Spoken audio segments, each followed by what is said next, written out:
नमस्कार साथियों, मैं अजीत स्वागत करता हूं आपके अपने प्यारे परिवार रोजगार वेद अंकित पर। कैसे हैं आप सब लोग?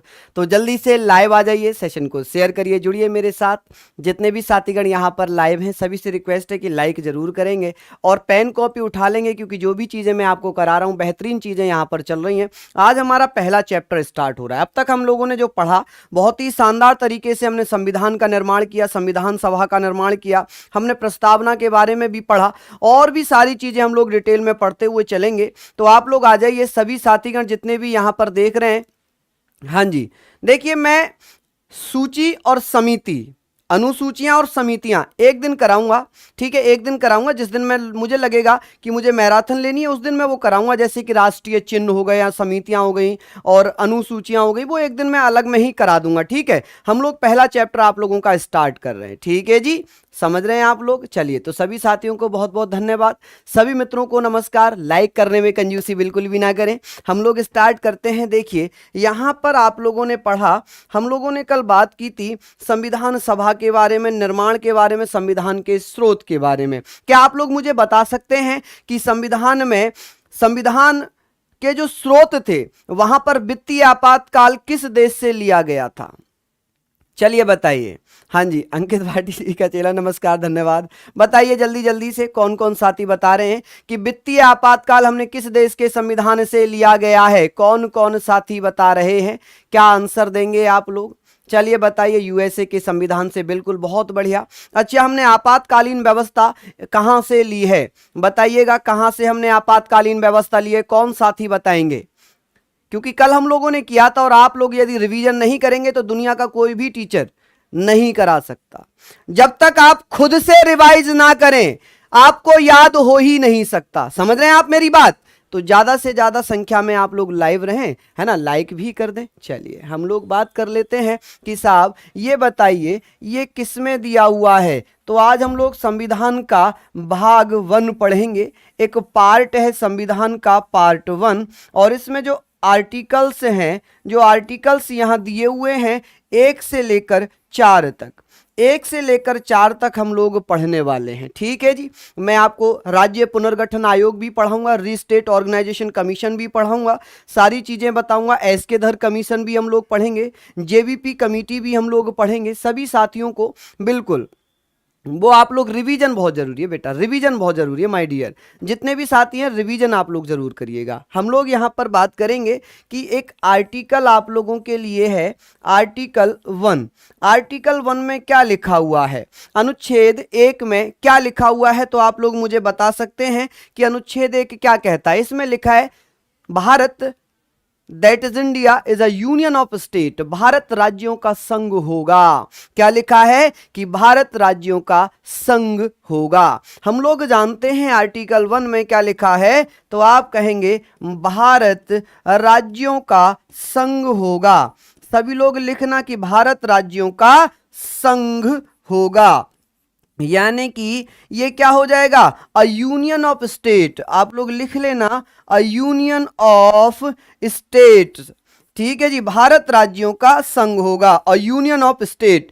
अब बात ये आती है, क्या जितने भी राज्य हैं, क्या जितने भी राज्य हैं वो किसी समझौते का परिणाम है या उनको शामिल किया गया है? किसी संधि कारणवश शामिल कर लिया गया या किसी समझौतेवश उनको शामिल कर लिया गया, या क्या रीजन रहा है? बिल्कुल, तो आप लोग कहेंगे कि भारत में जो भी राज्य शामिल हैं उनको उनकी मर्जी के अकॉर्डिंग शामिल किया गया है। भारत से अलग होने की आजादी नहीं है, उन राज्यों को भारत से अलग होने की आजादी नहीं है, ठीक है। भारत राज्यों का संघ है, किसी भी राज्य को भारत संघ से अलग होने की आजादी नहीं होगी। समझ रहे हैं आप लोग मेरी बात? जल्दी से मुझे बताइए, क्या ये चीज आप लोग समझ रहे हैं? कितने राज्य हैं, कुल कितने राज्य होंगे? तो आप लोग क्या कहिएगा कि भारत में जो भी राज्य हैं, यहां पर मैं लिख दूं क्या पॉइंट? यहां पर लिख दूं राज्यों को संघ से अलग होने की आजादी नहीं है। राज्यों को संघ से, संघ मतलब यहां पर यूनियन है, संघ का मतलब यहां पर किससे है? यूनियन से अलग होने की आजादी नहीं है, अलग होने की आजादी नहीं है। समझ रहे आप लोग? अलग होने की आजादी नहीं है। ठीक है भैया, आजादी नहीं है, ये चीज आप लोग लिखना। यानी कि अब आगे बात करते हैं। एक अनुसूची दी हुई है, इसी में एक शेड्यूल दिया हुआ है, शेड्यूल 1। अनुसूची 1 क्या कहती है? अनुसूची 1 क्या कहती है, उसमें क्या लिखा हुआ है? एक अनुसूची दी हुई है भैया, माय डियर।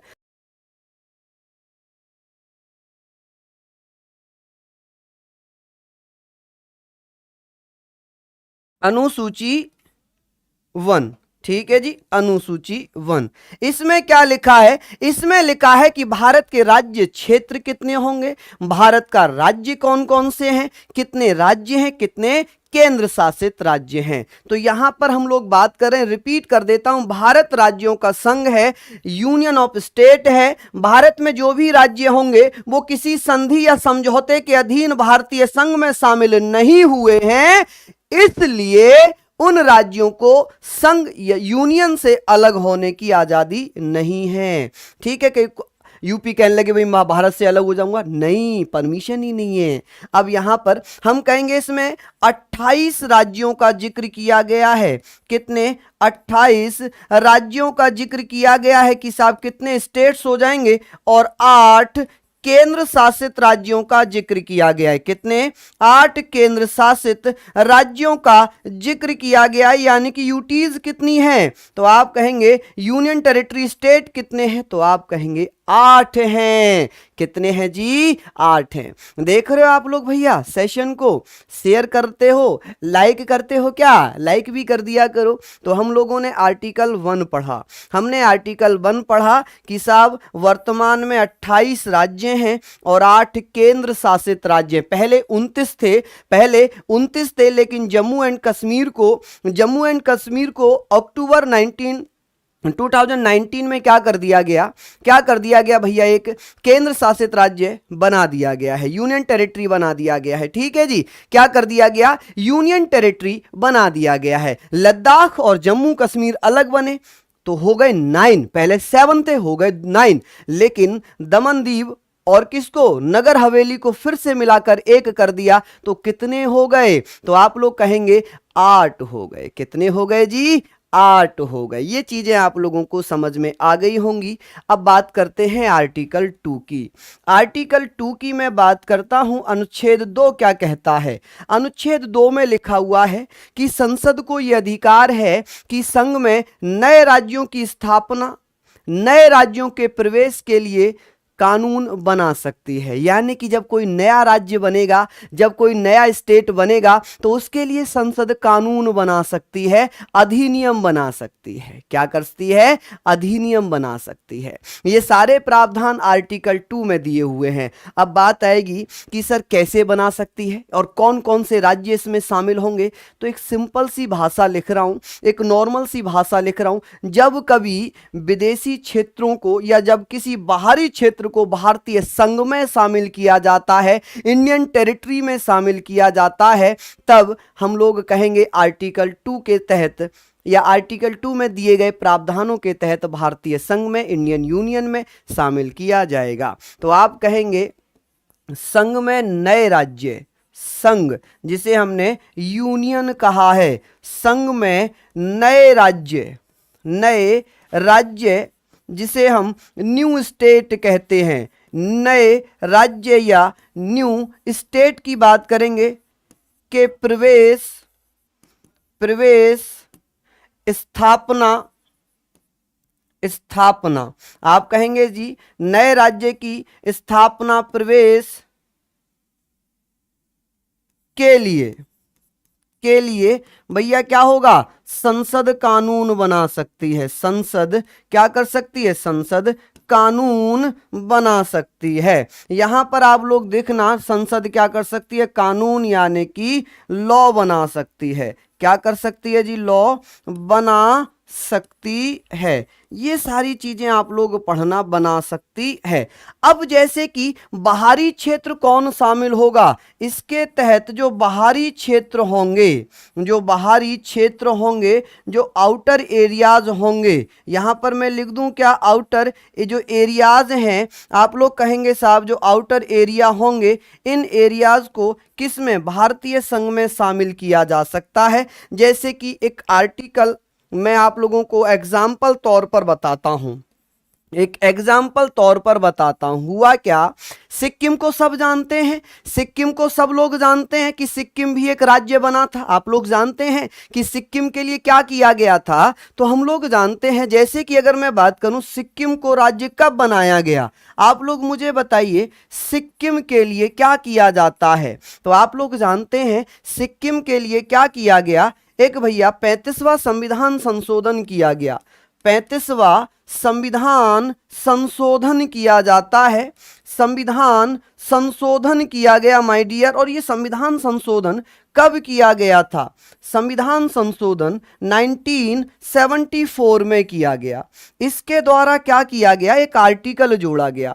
कौन सा आर्टिकल जोड़ा गया था, आर्टिकल 2A जोड़ा गया। कौन सा, संविधान में एक आर्टिकल 2A जोड़ा गया और इसके द्वारा सिक्किम को सह राज्य का दर्जा दिया गया। क्या राज्य का दर्जा दिया, सह राज्य का दर्जा दिया जाता है।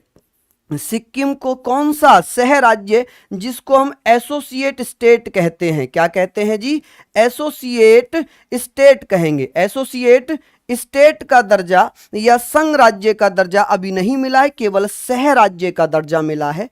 आर्टिकल 2A जोड़ दिया गया, समझ गए। अभी सिक्किम को हम राज्य का दर्जा नहीं दे रहे हैं, अभी हम सिक्किम को राज्य का दर्जा नहीं दे रहे हैं, अभी हम सिक्किम को एसोसिएट स्टेट का दर्जा दे रहे हैं, सह राज्य का दर्जा दे रहे हैं। आर्टिकल 2A हमने कब जोड़ा, तो आप कहेंगे 35वें संविधान संशोधन 1974 के माध्यम से एक आर्टिकल 2A जोड़ा गया, जिसमें हमने सिक्किम को एसोसिएट स्टेट या सह राज्य का दर्जा दे दिया। अब हम इसे राज्य बनाएंगे, अब हम इसे राज्य बनाएंगे। इसके लिए हमने क्या किया, इसके लिए हमने 36वां कॉन्स्टिट्यूशन अमेंडमेंट 1975 में किया और इसके तहत हमने आर्टिकल 2A को समाप्त कर दिया।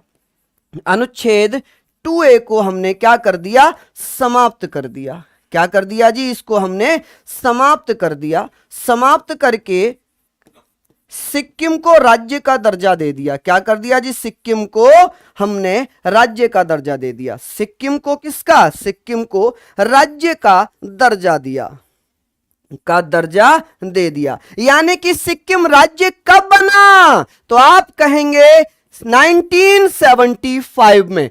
कब बना मेरे भैया, 1975 में सिक्किम राज्य बन जाता है। यहां तक चीजें क्लियर हो गई होंगी, आई थिंक ये चीजें क्लियर हो गई होंगी सारी आप लोगों को। मुझे बताइए कि साहब सिक्किम राज्य कब बन जाता है, तो 36वां संविधान संशोधन 1975 के माध्यम से सिक्किम को राज्य का दर्जा मिल जाता है। सिक्किम को राज्य का दर्जा मिला, 2A समाप्त कर दिया गया। अब बताओ यहां पर किसी को कोई दिक्कत है, किसी को कोई समस्या है?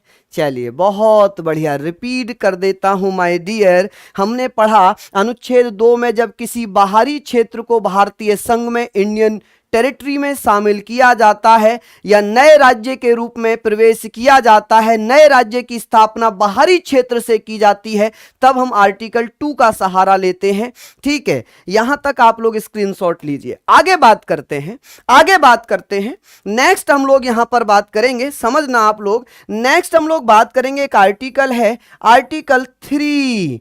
आर्टिकल 3 में क्या लिखा हुआ है, इसमें लिखा है नए राज्य की स्थापना। अब आप कहेंगे अरे सर अभी तो आपने 2 में भी नए राज्य की स्थापना करवा दी और 3 में भी नए राज्य की स्थापना करवा रहे हो, ऐसा क्यों? आर्टिकल 2 में नए राज्य हमने बाहरी क्षेत्रों से बनाए हैं और इसमें हम भारतीय क्षेत्र को ही एक राज्य से छोटा सा हिस्सा, दूसरे राज्य से छोटा सा हिस्सा, या हमने छोटे छोटे भारतीय क्षेत्रों को मिलाकर एक नया राज्य बना लिया। क्या कर लिया? लीजिए स्क्रीनशॉट, फटाक से ले लीजिए बेटा नवीन, बिल्कुल फटाक से लीजिए माय डियर।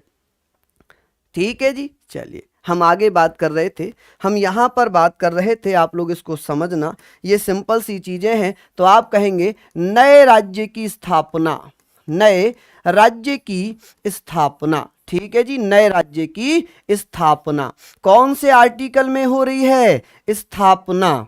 अब आप कहेंगे नए राज्य की स्थापना, ये भारतीय संघ से ही, भारतीय संघ में ही इसकी स्थापना होगी, भारतीय संघ में ही इसकी स्थापना होगी, यानी कि छोटे छोटे भारतीय क्षेत्रों को लेकर, और इसी के माध्यम से राज्य का नाम बदला जाएगा, राज्य का नाम परिवर्तन। यदि किसी राज्य के नाम में परिवर्तन करना है, नाम बदलना है, किसी राज्य का नाम चेंज करना है, तो वो भी क्या होगा? तो वो भी आर्टिकल 3 के तहत ही होगा। यदि किसी राज्य की सीमा में वृद्धि या कमी करनी है, राज्य की सीमा में वृद्धि या कमी करनी है, सीमा में वृद्धि या कमी करनी है, वृद्धि या कमी करनी है, तो ये भी आर्टिकल 3 के तहत होता है। किसके तहत? 3 के तहत होता है। समझ रहे हैं आप लोग मेरे भैया? चलिए बहुत शानदार। हम लोग यहाँ पर बात करेंगे सारी चीज़ों की। हम लोग यहाँ पर बात कर रहे हैं कि जब, जैसे कि मान लीजिए ये यूपी है, ये क्या है? ये पूरा यूपी था, लेकिन अनुच्छेद 3 के तहत यूपी को 2 भागों में बांट दिया, एक बना दिया यूके और एक बना दिया यूपी। तो ये जो राज्य बांटे गए थे, ये राज्य अनुच्छेद 3 के तहत बांटे गए। किसके तहत? अनुच्छेद 3 के तहत बांट दिए गए। यहां तक क्लियर हुआ? अच्छा जी रोहित जी, अगर इतने सिंपल पे भी नहीं आ रहा है ना, तो फिर मुझे नहीं पता कि आपको आएगा भी या नहीं। चलिए समझ रहे हैं आप मेरी बात? चलिए बहुत बढ़िया, यहां तक आप लोग समझ गए होंगे। हमने पढ़ लिया, जब कभी किसी राज्य के नाम में परिवर्तन करना हो, किसी राज्य के नाम में परिवर्तन होगा, किसी राज्य की सीमा यानी कि बाउंड्री में बढ़ाया जाए या घटाया जाए, ये सब अनुच्छेद 3 के तहत होता है। किसके तहत? अनुच्छेद 3 के तहत होगा। क्लियर? चलिए आगे बात करते हैं। अब हम लोग यहां पर बात कर रहे हैं आर्टिकल 4 की। बहुत कंफ्यूजन करता है, लेकिन अब नहीं करेगा। अनुच्छेद 4 बहुत ज्यादा प्रॉब्लम करता है, लेकिन अब नहीं करेगा। रीजन क्या है? रीजन आप लोग समझना, रीजन ये है कि अनुच्छेद 2 और 3 में जो कानून बनाए जाते हैं, जो विधियां बनाई जाती हैं, वो साधारण विधेयक से बनती हैं, नॉर्मल विल से बनाई जाती हैं। अनुच्छेद 2 और 3 में जब कभी विधियां या कानून बनाए जाते हैं, वो साधारण विधेयक से बनते हैं और राष्ट्रपति की पूर्व स्वीकृति से, यानी कि कानून बनाने से पहले राष्ट्रपति की स्वीकृति आवश्यक होती है। ठीक है, समझ गए आप लोग? हम लोग यहाँ पर बात कर रहे हैं, हम लोग यहाँ पर बात कर रहे हैं, सारी चीज़ों को समझना मेरे भैया, कि इसमें आर्टिकल अनुच्छेद 4 में क्या लिखा है कि अनुच्छेद 2 एवं 3 के द्वारा, 3 के द्वारा बनाई गई विधियां या लॉज, जितनी भी विधियां हैं या लॉज हैं, ये जो लॉज होंगे, कानून होंगे, ये अनुच्छेद आर्टिकल या अनुच्छेद 368 के तहत संविधान संशोधन नहीं माने जाएंगे। संविधान संशोधन नहीं माने जाएंगे, ध्यान रखना, संविधान संशोधन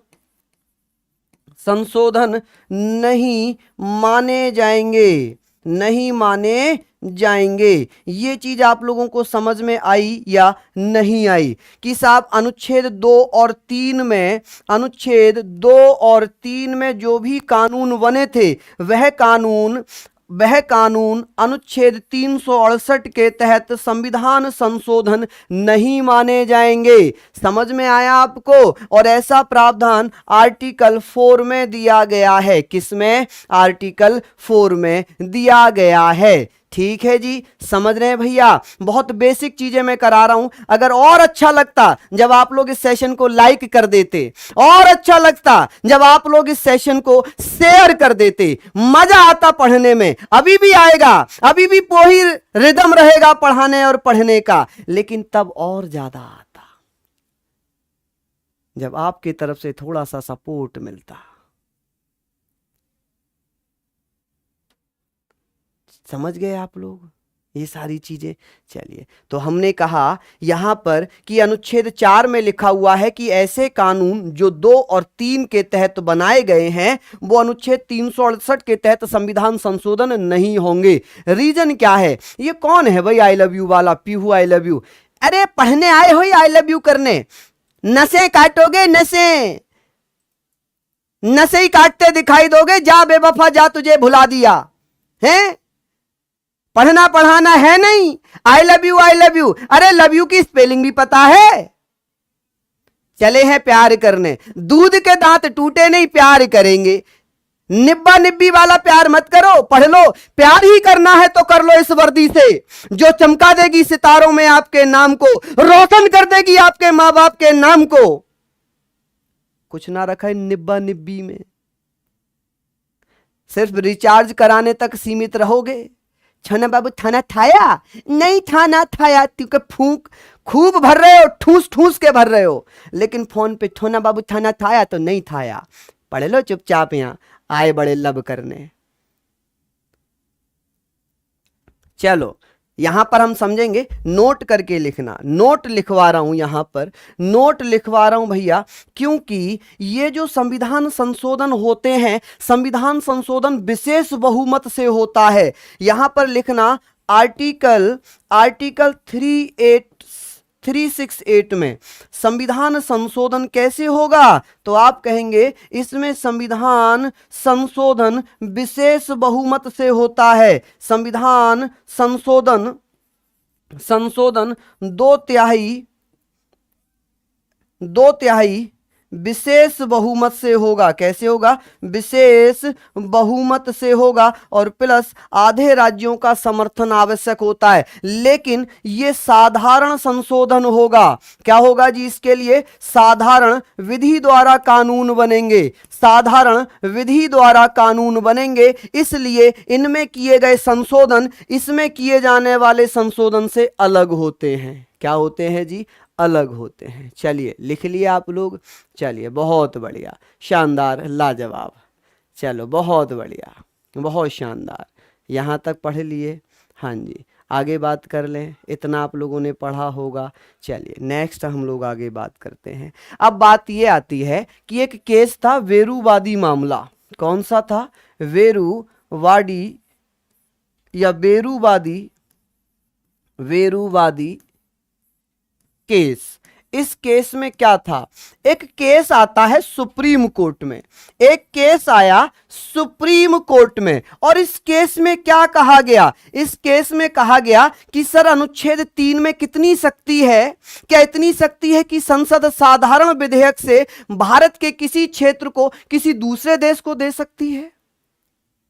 क्या कहा गया कि साहब ये बताओ कि अनुच्छेद 3 में शक्ति कितनी है, कितनी पावर है कि वो भारतीय संघ क्षेत्र को, भारत के क्षेत्र को दूसरे देशों को सौंप सकता है या नहीं। यहां पर एक मामला आता है, तो इसके समक्ष एक मामला आया आर्टिकल 3 को लेकर, 3 की शक्ति को लेकर। आर्टिकल 3 में कितनी शक्ति है, पावर कितनी है, क्या वह यहां पर लिखना। मेरी स्पीड नॉर्मल है बेटा, बहुत नॉर्मल स्पीड है, बहुत सिंपल तरीके से करा रहा हूं, बिल्कुल नॉर्मल स्पीड लेकर चल रहा हूं। बताइए क्या अभी भी आप लोग मुझे बताएं, क्या यहां पर स्पीड तेज है?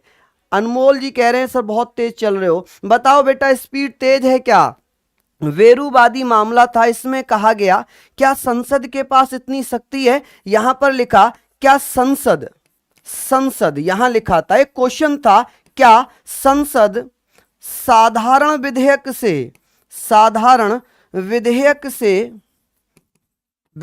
से जिसे हम नॉर्मल बिल कहते हैं, नॉर्मल बिल के माध्यम से, के माध्यम से भारतीय संघ क्षेत्र से, भारतीय संघ का क्षेत्र किसी दूसरे देश को दिया जा सकता है, किसी दूसरे देश को सौंपा जा सकता है, सौंपा जा सकता है। ये क्वेश्चन था। क्या अगर मान लीजिए जैसे कि जम्मू कश्मीर है, जम्मू कश्मीर के जो ऊपर वाला क्षेत्र है पीओके, पाकिस्तान ऑक्युपाइड कश्मीर है, क्या वो अनुच्छेद 3 के तहत संसद किसी दूसरे देश को दे सकती है? तो सुप्रीम कोर्ट ने कहा नहीं।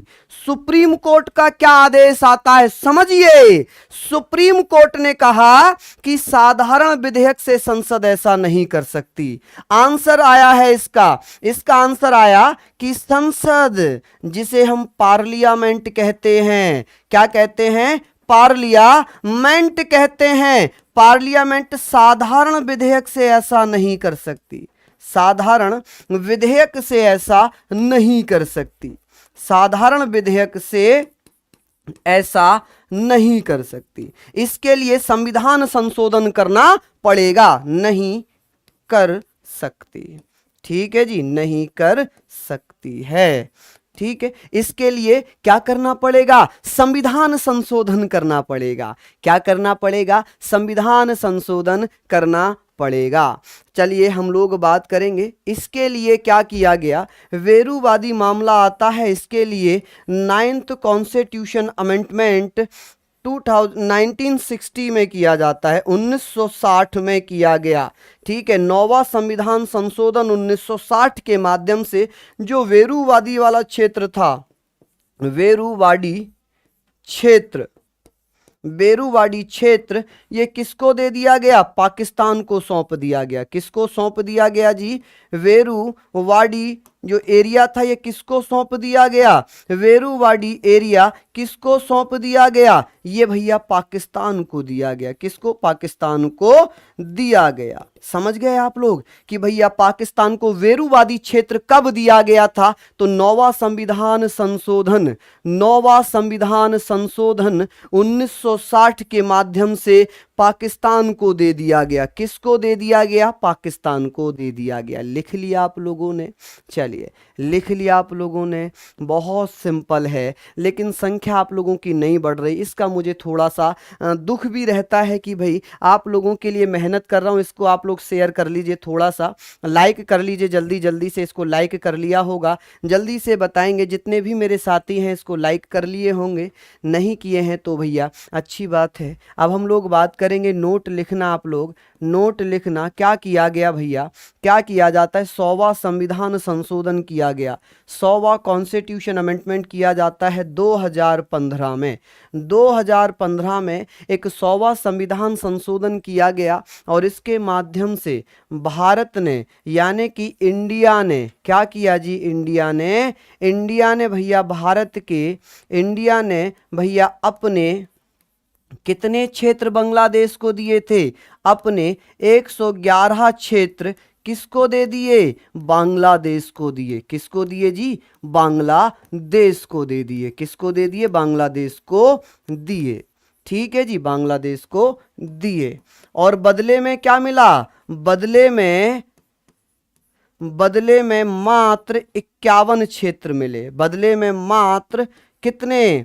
बदले में मात्र 51 क्षेत्र भारत को मिले। ठीक है जी, 51 क्षेत्र भारत को मिले। ये चीज आप लोग लिखना भैया कि भैया क्या हुआ, क्या होता है। तो आप कहेंगे कि एक संविधान संशोधन किया गया, 100वां कॉन्स्टिट्यूशन अमेंडमेंट किया गया।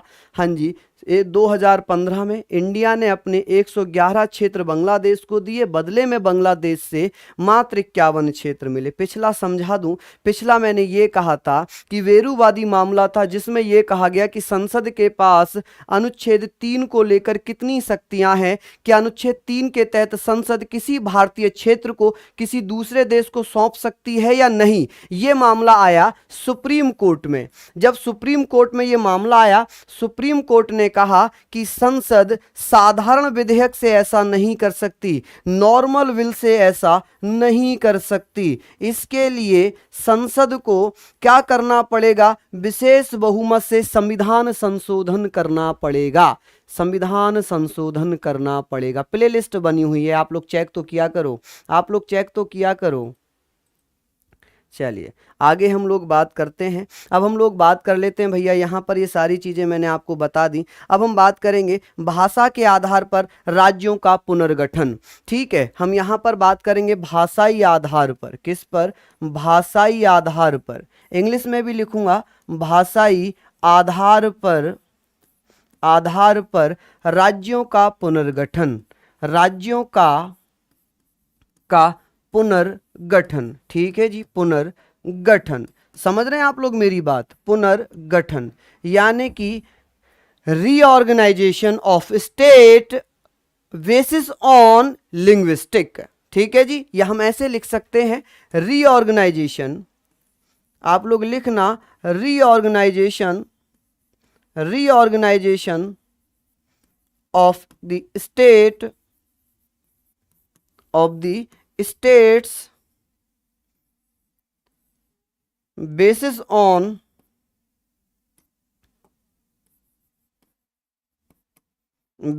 on linguistic, या ऐसे लिख लो इसको।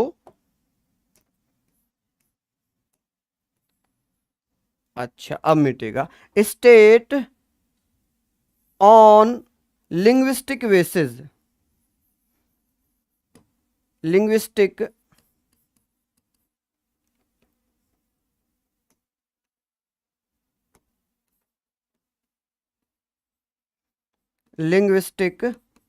बेसिस, ये आप लोग लिख लीजिए जी।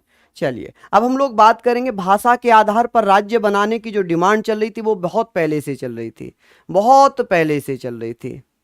बिल्कुल लिख रहे हैं स्टडी जी, बिल्कुल लिख रहे हैं, हम लोगों ने लिख दिया है, हम लोग लिख रहे हैं ज़्यादा से ज़्यादा। चलिए हम लोग यहाँ पर बात करेंगे। देखिए हमने पढ़ा था कि साहब भाषा के आधार पर राज्यों का पुनर्गठन यानी कि reorganisation of state on basis linguistic basis. अब यहाँ पर चर्चा ये आ गई, यहाँ पर चर्चा ये आ गई भैया कि ये बताइए कि भाषा के आधार पर राज्य बनाने की मांग चलने लग गई थी। भाषा के आधार पर मांग बनाने की जो स्टेट को बनाने की मांग चल रही थी उसमें क्या हो रहा था? अनुच्छेद 4 को रिपीट कर दूं। चलिए पीडीएफ मिलता है भैया, पीडीएफ आपको हमारे एप्लीकेशन पर जाकर, जब आप एप्लीकेशन डाउनलोड करेंगे तो वहां पर एक बीच में स्लॉट आता है फ्री पीडीएफ, फ्री कोर्सेज। तो उसमें जब फ्री कोर्सेज में जाएंगे तो वहां पर परमवीर बैच है एसएससी जीडी का, उसमें आपको मिल जाएगा। ठीक है जी। चलिए हम लोग बात कर रहे हैं अनुच्छेद 4 को लेकर, एक मित्र थोड़ा असमंजस में है। अनुच्छेद 4 में कहा गया है कि अनुच्छेद 4 में कहा गया है कि 2 और 3 आर्टिकल 2 एंड 3 में जो कानून, जो लॉ बने हैं वो संविधान संशोधन अनुच्छेद 368 के तहत नहीं आएंगे। सिंपल था, बस खत्म खत्म। चलिए हम बात करते हैं तो क्या किया गया? एस के धर आयोग बनाया जाता है, एक धर आयोग बनाया गया। क्या बनाया गया भैया? धर कमीशन बनाया जाता है, धर कमीशन बनाया गया। कौन सा कमीशन? धर कमीशन बनाया जाता है, समझना आप लोग। धर आयोग बनाया गया। इस आयोग में भैया 4 सदस्य थे।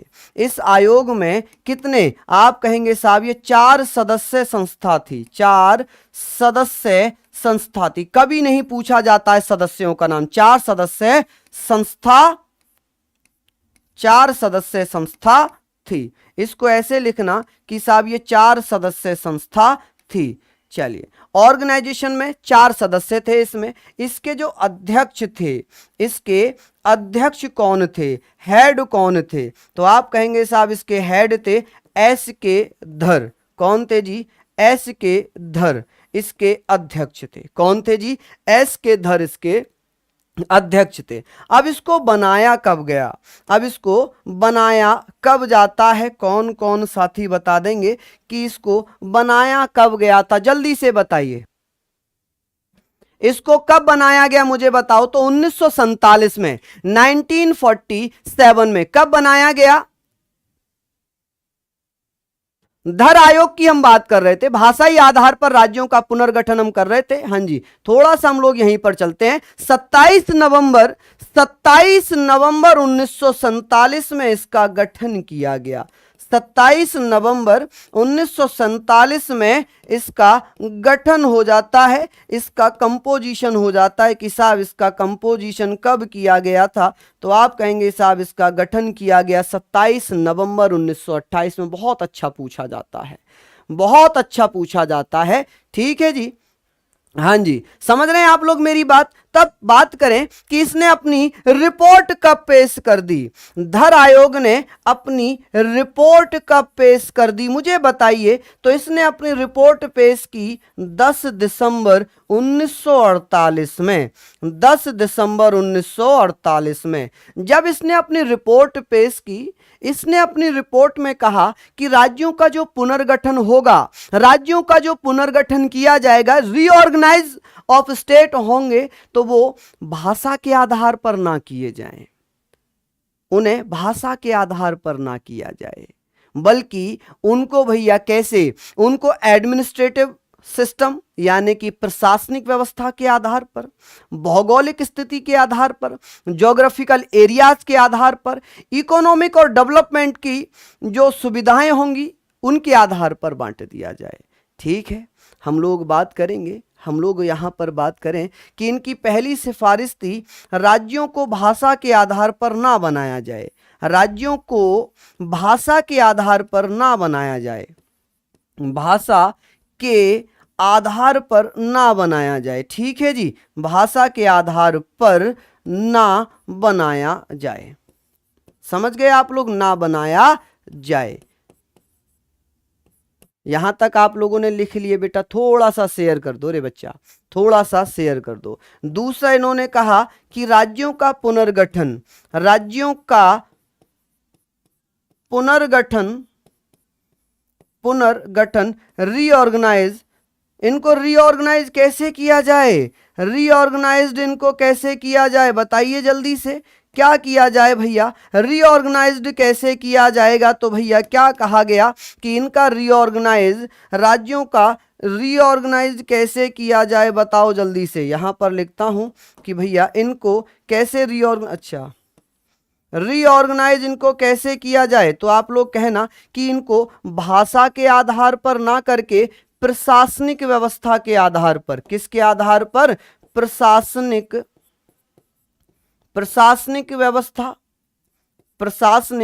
व्यवस्था, ओहो चाय की आवश्यकता है, प्रशासनिक व्यवस्था। ठीक है जी, व्यवस्था। यहां पर हम लोग कहेंगे एडमिनिस्ट्रेटिव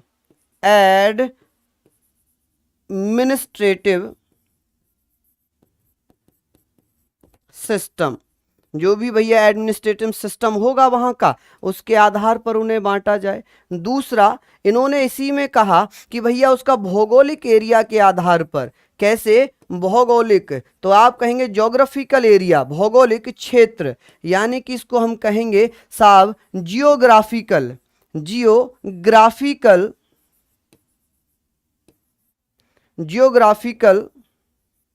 एरियाज के आधार पर उनको बांट दिया जाए, एरियाज के आधार पर बांट दिया जाए। उनकी वित्तीय स्थिति के आधार पर, वित्तीय स्थिति के आधार पर बांटा जाए, वित्तीय स्थिति जिसे हम फाइनेंशियल कंडीशन कहेंगे कि साहब फाइनेंशियल, आप कहेंगे फाइनेंशियल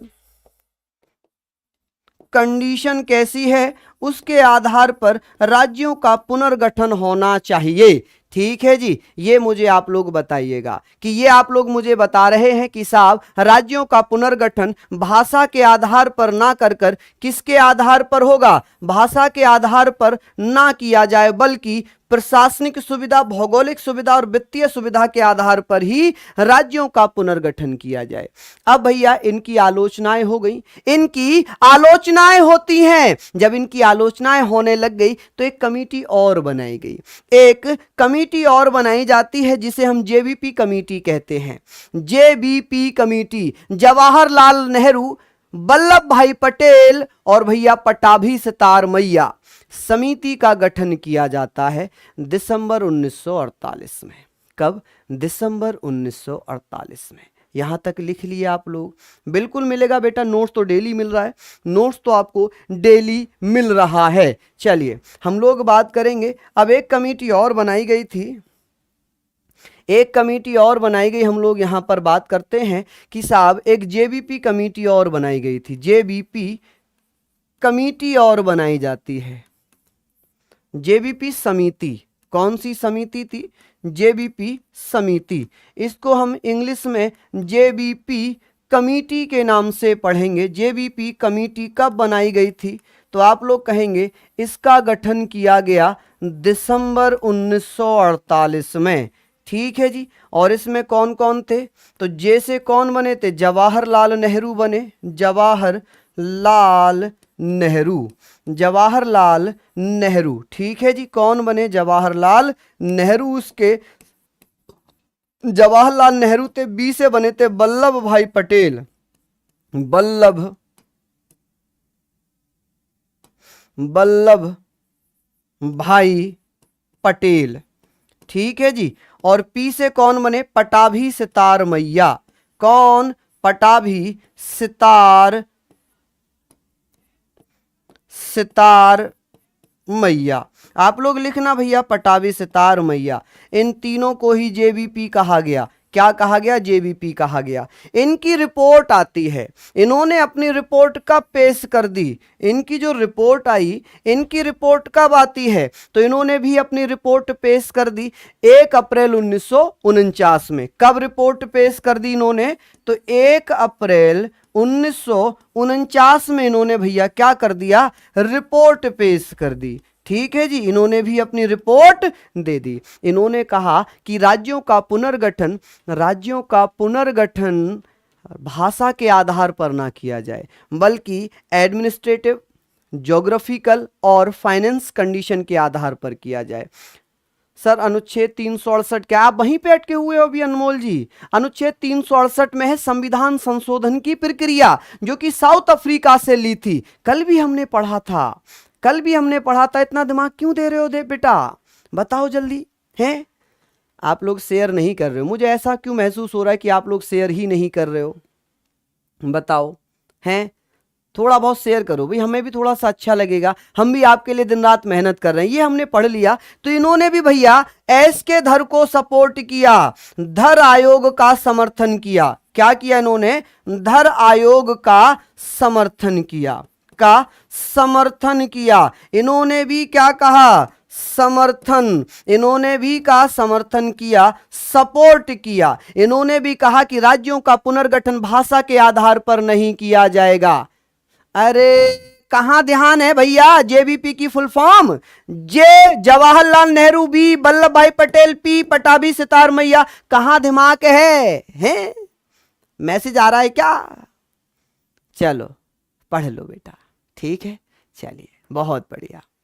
लिख लिया होगा आप लोगों ने इसको कि साहब ये सारी चीज़ें हम लोगों ने बता दी, ये हमने पढ़ लिया। अब क्या होगा? अब आंदोलन स्टार्ट हो जाएगा। अब तेलुगु भाषा के लिए अलग राज्य बनाने की एक मांग हो जाएगी। एक व्यक्ति थे जिनका नाम था पोटटी श्रीरामुलु।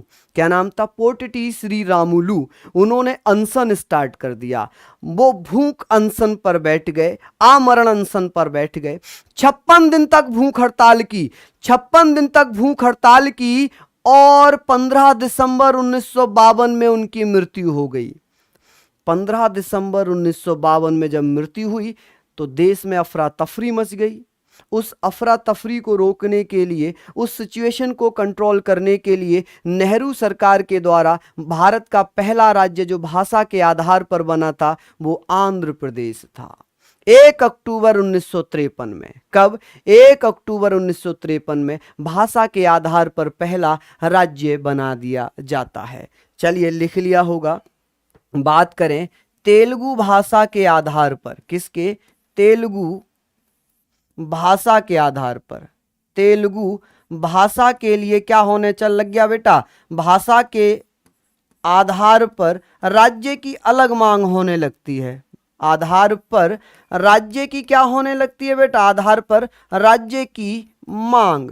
ठीक है जी, इसकी मांग होती है। अब इसकी मांग कौन करता है, डिमांड कौन करता है एक सेपरेट स्टेट बनाने के लिए? तो वो डिमांड की थी पोटटी श्री रामुलु ने। किसने? पोटटी श्री रामुलु। ठीक है जी, पोटटी श्री रामुलु। हम लोग यहां पर बात करें श्री रामुलु। अब ये चीज आती है आपकी पोटटी श्री रामुलु, इन्होंने अनशन स्टार्ट कर दिया, लेकिन हुआ क्या, 56 दिन तक भूख हड़ताल की इन्होंने। 56 दिन तक ये अनशन पर रहे। किस पर रहे जी? अनशन पर रहे, अनशन पर रहे। और भैया इनकी 56वें दिन क्या हो जाती है?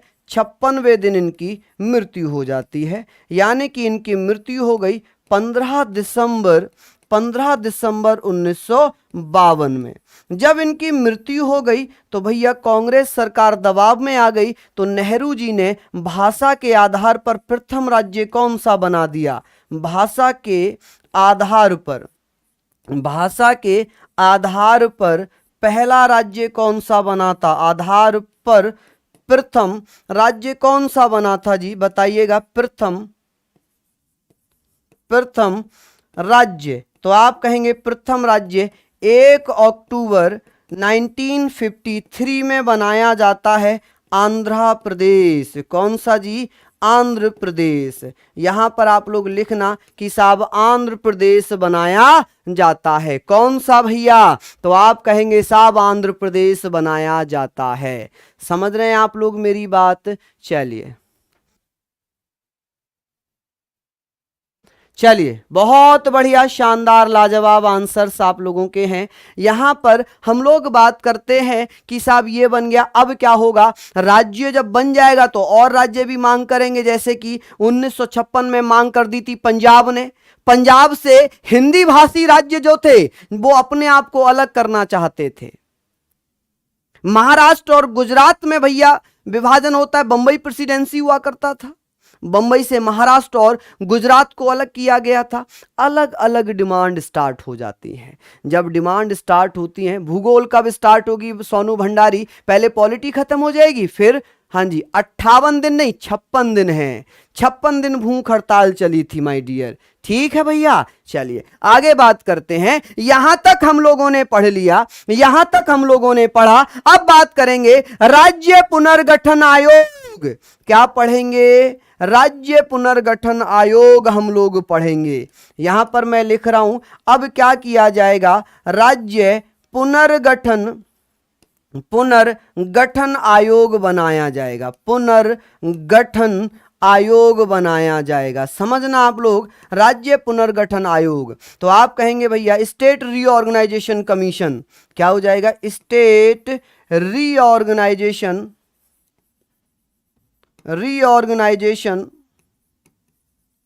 कमीशन।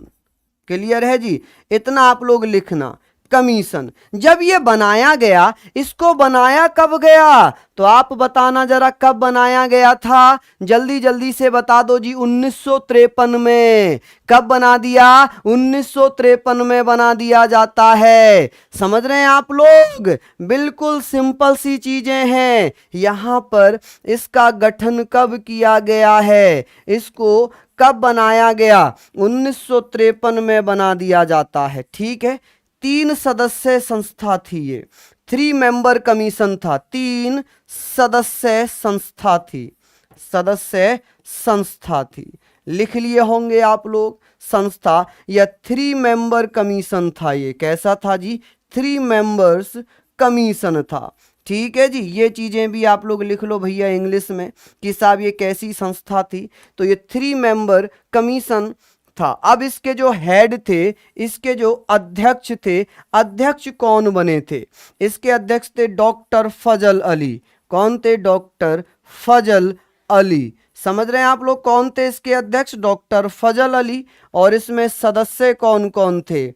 इसमें 2 सदस्य थे, जिसका नाम क्या था? एक का नाम था के एम पणिक्कर। क्या नाम था? के एम पणिक्कर। और एक का नाम था HN कुंजरू। क्या नाम था? HN कुंजरू। समझ गए आप लोग? कुंजरू। ये चीजें आप लोग लिखना। कंजरू या कुंजरू, कंजरू लिख लो, इसका नाम है कंजरू। कहीं कहीं कंजरू लिखा है, कहीं कहीं कुंजरू लिखा है। अब इन्होंने अपनी रिपोर्ट कब पेश कर दी? अरे पहला चैप्टर स्टार्ट हुआ है और आप कह रहे हो कब खत्म हो जाएगी। आप लोग थोड़ा सा सोचा करो, आप अडल्ट हो, 18 साल की उम्र क्रॉस कर चुके हो, पढ़ते हो, तो इतनी चीजें समझो कि जो चैप्टर पहले दिन ही स्टार्ट हुआ है वो कितने दिन में खत्म होगा।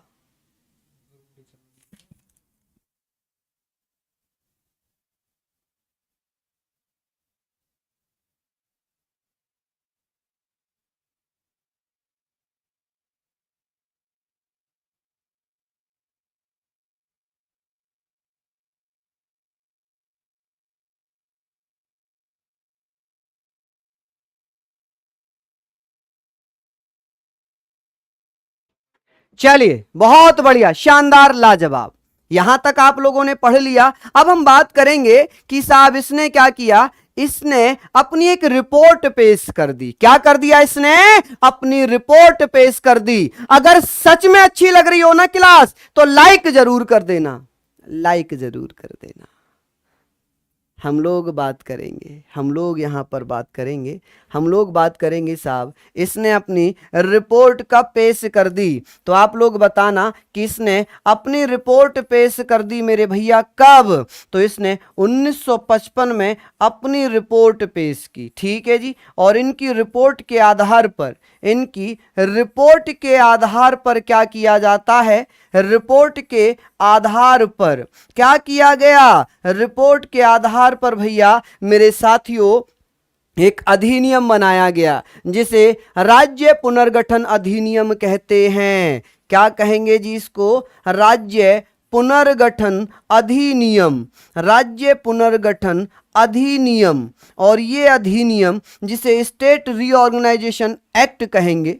ठीक है जी, स्टेट रीऑर्गेनाइजेशन एक्ट कहेंगे कि ये एक्ट 1956 में बनता है। 1956 में राज्य पुनर्गठन अधिनियम आ जाता है। कौन सा? राज्य पुनर्गठन अधिनियम आ जाता है। और इसके माध्यम से क्या होगा बता दीजिए जल्दी जल्दी से, बिल्कुल रिवाइज कराऊंगा। इसके माध्यम थोड़ी सी क्लास 5-6 मिनट एक्स्ट्रा चलेगी आज, क्योंकि ये खत्म ही करना है मुझे। ठीक है,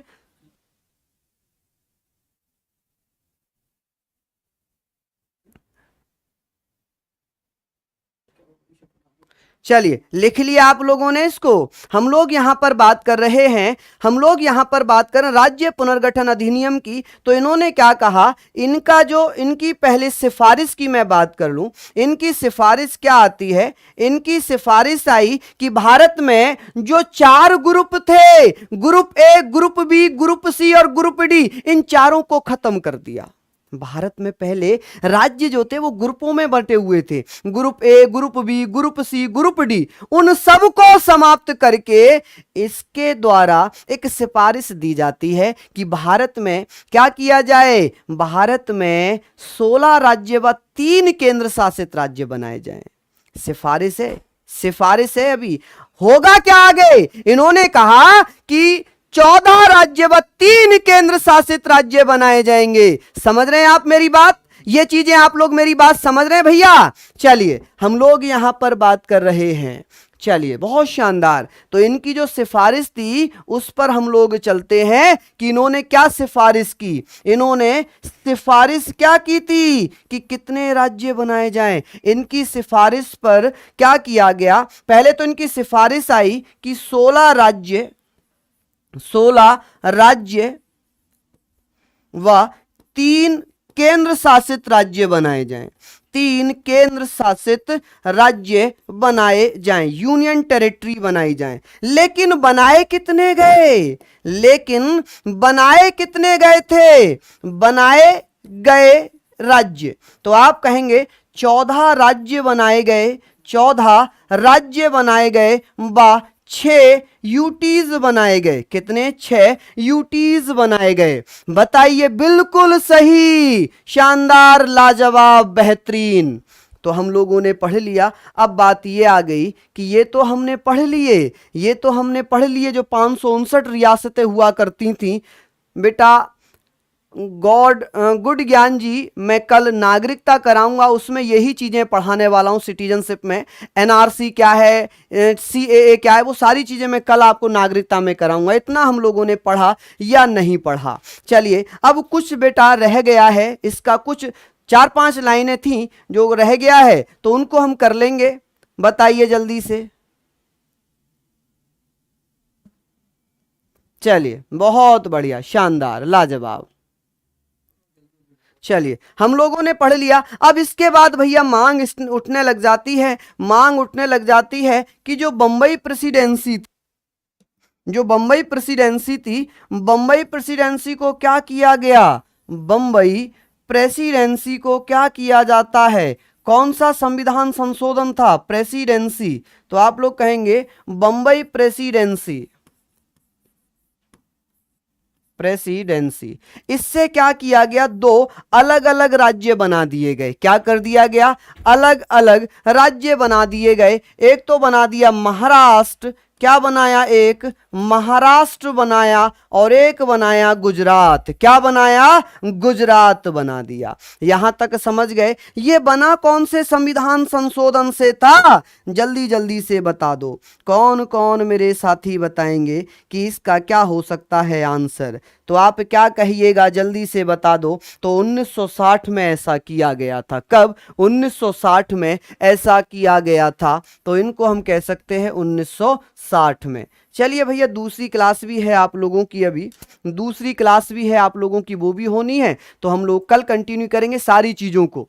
समझ गए आप लोग। चलिए बहुत बेहतरीन, आप लोग ऐसे ही पढ़ते रहे। कमेंट करके जरूर बताना, कमेंट करके जरूर बताना कि आपको ये क्लास कैसी लगी, मजा आया पढ़ने में या नहीं आया। अगर कसम से मजा आया हो ना तो एक कमेंट डाल देना कि सर जी मजा आया पढ़ने में, मजा आया पढ़ने में, ऐसे कमेंट डाल देना, मुझे बड़ा अच्छा लगेगा। ठीक है, तो सभी को बहुत बहुत धन्यवाद। मिलते हैं कल फिर इसी समय, तब तक के लिए अलविदा। जय हिंद, जय भारत।